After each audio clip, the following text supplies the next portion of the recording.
Olá, você já ouviu falar sobre a afasia? Recentemente, o ator norte-americano Bruce Willis, que ficou muito conhecido pela sua atuação na saga Duro de Matar, foi diagnosticado com esse distúrbio. Foi então que a afasia ganhou maior destaque na mídia. A afasia é um distúrbio de linguagem que afeta a capacidade da pessoa de se comunicar, e ela acomete geralmente as pessoas que tiveram AVC, o acidente vascular cerebral, ou que tenham doenças neurodegenerativas, como é o caso do Alzheimer, por exemplo. No podcast Saúde e Consciência dessa semana, nós vamos entender mais sobre a afasia, conversando sobre seus tratamentos e dando orientações para aprimorar nossa comunicação com as pessoas que têm esse quadro. Eu sou a Madu Mendonça e você está ouvindo ao Saúde e Consciência. Para entender sobre o assunto, convidamos a professora Thaís Helena Machado, que é do Departamento de Fonoaudiologia da Faculdade de Medicina da UFMG e que lançou recentemente um manual da afasia para auxiliar familiares e amigos de quem tem esse quadro. Olá, professora, seja bem-vinda ao Saúde e Consciência e obrigada pela participação. Professora, o que é a afasia? A afasia é uma dessas consequências, de comunicação que acontece em decorrência de uma lesão cerebral ou de uma injúria cerebral. Então, ela mais especificamente é um problema de linguagem, no processamento da linguagem. Então, o indivíduo adquire a linguagem ao longo da vida, faz uso dessa linguagem e quando há um acometimento cerebral, esse processamento acaba sendo prejudicado. E isso faz com que algumas pessoas tenham dificuldade para entender a fala, por exemplo, ou para expressar a sua linguagem. É comum que a gente atrele a afasia apenas ao AVC, mas eu já ouvi falar que podem existir outras razões para esse distúrbio, como no caso do próprio Bruce Willis. É verdade isso, professora? Você tem razão. Muito frequentemente, uma das causas mais comuns, na verdade, da afasia é o acidente vascular cerebral. Mas, como você bem disse, não é a única causa. Então, um traumatismo crânioencefálico, por exemplo, pode acarretar, em uma lesão neurológica e, consequentemente, você ter alteração no processamento da linguagem. O crescimento de um tumor em sistema nervoso central ou periférico também pode ocasionar afasia, doenças infecciosas que acometam o sistema nervoso central e doenças neurodegenerativas também podem levar a quadros que cursam com afasia. Ela é menos comum, mas acontece. Então, principalmente falando nas demências, como a demência frontotemporal, que é o caso desse ator, que ano passado trouxe a público o seu diagnóstico. Então, existem alguns tipos de afasia que são, na verdade, a principal manifestação dentre o quadro demencial, que é o que a gente conhece como afasia progressiva primária. Então, na demência do tipo Alzheimer, por exemplo, o que inicia como manifestação e começa a chamar a atenção da família e do próprio paciente é a dificuldade de linguagem, que é a afasia.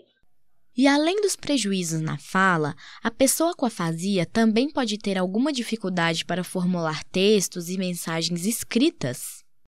Em alguns indivíduos, ela acomete apenas a linguagem oral, em outros indivíduos, apenas a linguagem escrita, e pode ser que, como muito frequentemente ocorre, acometa tanto a linguagem oral quanto a linguagem escrita.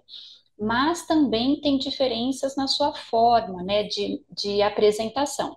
Alguns indivíduos têm dificuldade apenas para entender o que as outras pessoas falam e se expressam até que de uma maneira fluente.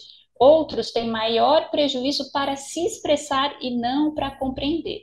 Então, de maneira geral, a afasia é essa dificuldade na comunicação. E qual a importância do acompanhamento fonoaudiológico para a recuperação da pessoa com afasia?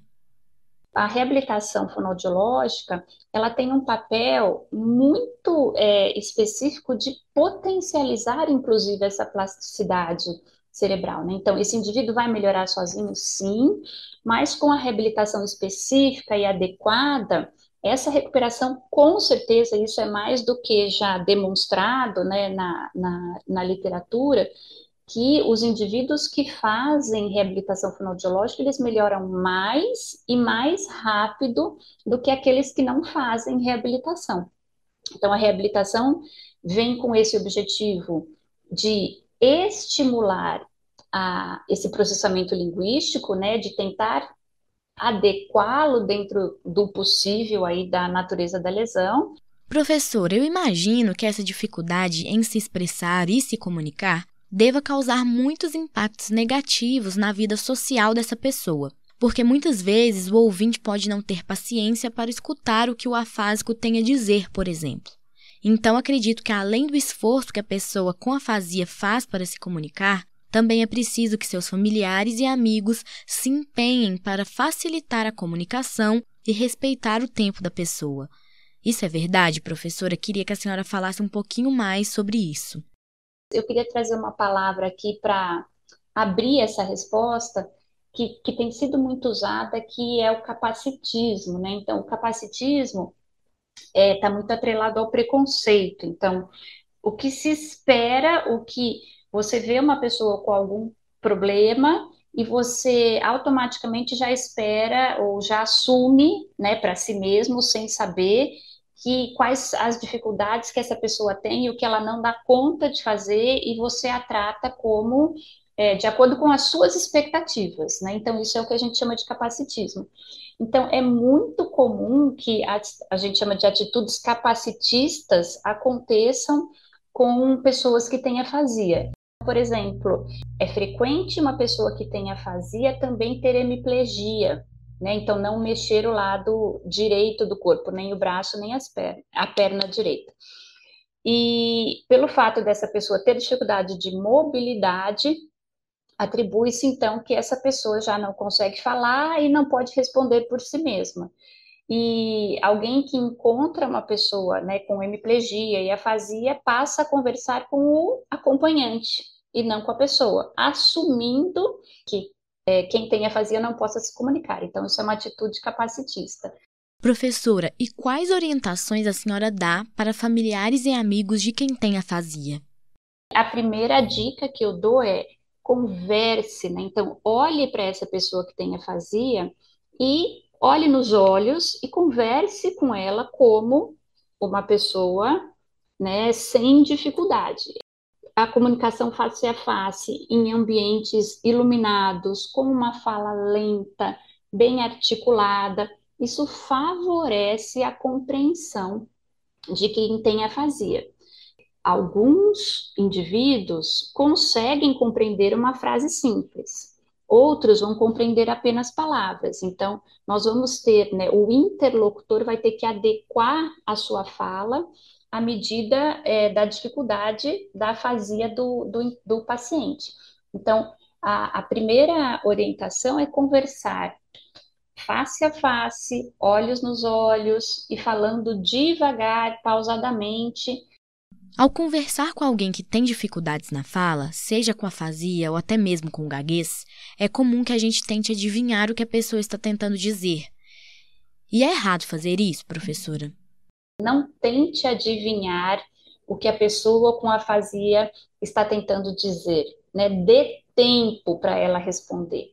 Né? Eles usam muito essa expressão, quem tem afasia fala, tá aqui, apontando para a cabeça, tá aqui dentro, eu sei o que é, mas não sai, né? Ou demora para sair. Então, o tempo para ele se expressar também é precioso, né? E a gente, o interlocutor, o ouvinte, tem que saber respeitar esse tempo. Então, a paciência em ouvi-los é algo importantíssimo também.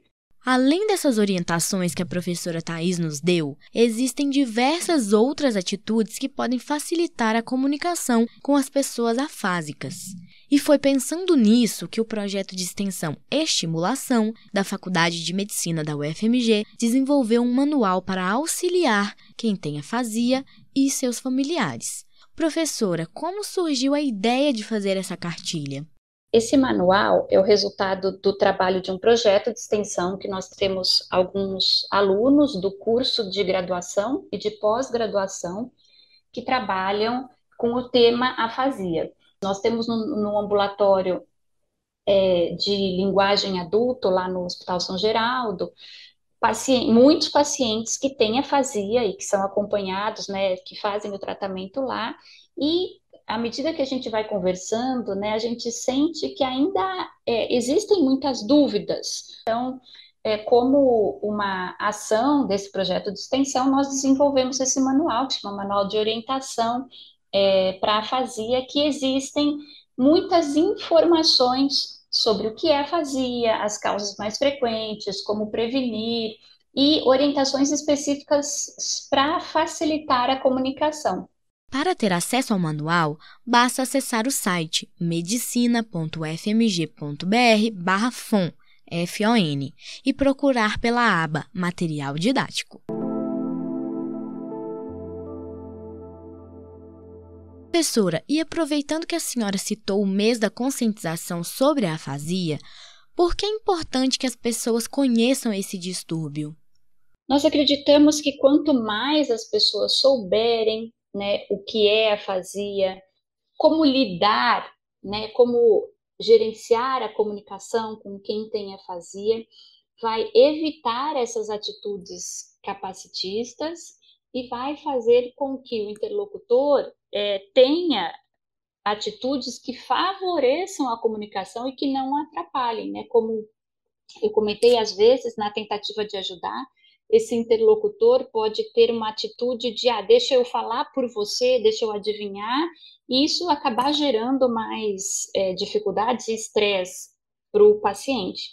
Então, quanto mais as pessoas souberem o que como lidar, com certeza nós estamos valorizando, né, e dando voz a essas pessoas que têm afasia.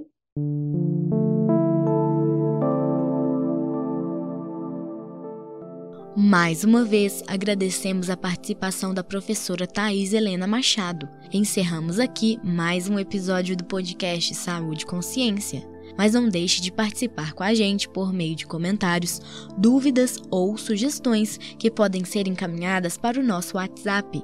O número é 031 98576 0326. E siga o Saúde e Consciência no seu agregador de podcast preferido e ative as notificações para ficar por dentro de tudo que postamos. Essa é uma produção do Centro de Comunicação da Faculdade de Medicina da UFMG e o episódio de hoje foi realizado por Alexandre Bueno. Eu sou Madu Mendonça, informação é saúde e até a próxima!